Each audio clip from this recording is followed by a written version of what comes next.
Всем привет, меня зовут Тамиля, и за последние 15 лет я посетила, наверное, все возможные тренинги на все возможные темы, потому что мне постоянно хотелось себя улучшить.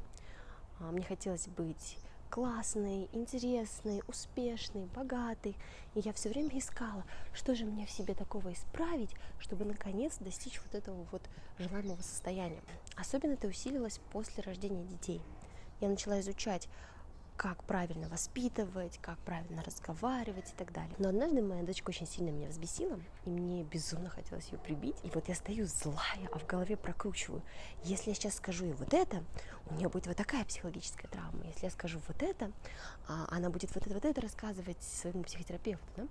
Я стояла и думала: как же мне правильно сказать, чтобы не испортить жизнь своему ребенку. И в этот момент что-то во мне щелкнуло. Что-то было в этом не так, неестественно, не жизненно. Сейчас объясню. Есть три основные темы, на которые чаще всего люди развиваются. Это продажи, отношения и воспитание. Но все эти темы объединяет одна вещь. В них вы учитесь, как вы должны себя вести, чтобы люди на той стороне сделали то, что вы хотите. То есть фокус внимания на тех людях, на их потребностях, на их ожиданиях. И тогда где во всем этом вы? И тогда возникает высокая тревожность. А правильный ли выбор я сделал? И если неправильный, то значит со мной что-то не так. И мы считаем это нормой, потому что нам с детства говорят, что есть хорошие качества и есть плохие качества. Улучшай плохие и усиливай хорошие, и будет тебе счастье. Но ведь шмель не задумывается о том, а правильно ли он летает. Или рыба не задумывается, а правильно ли она плавает. Потому что они природны, они чувствуют свое естество, свое нутро. И тогда что, если нет правильного и неправильного?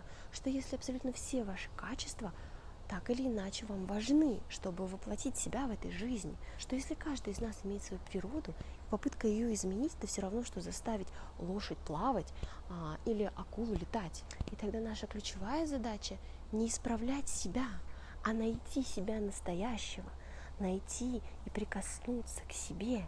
И тогда не надо думать, как правильно, потому что абсолютно все то, что ты делаешь, правильно. И вообще весь ты нормальный. И мы нормальны в том, что мы разные. Не могут все быть лидерами, не могут все быть подчиненными, не могут все быть интровертами или экстравертами. И вообще, что это за деление на категоризацию? Что, если нету никаких правил? Есть просто мы, как часть природы. Именно об этом я хочу рассказать с большой сцены. Поэтому, пожалуйста, проголосуйте за меня.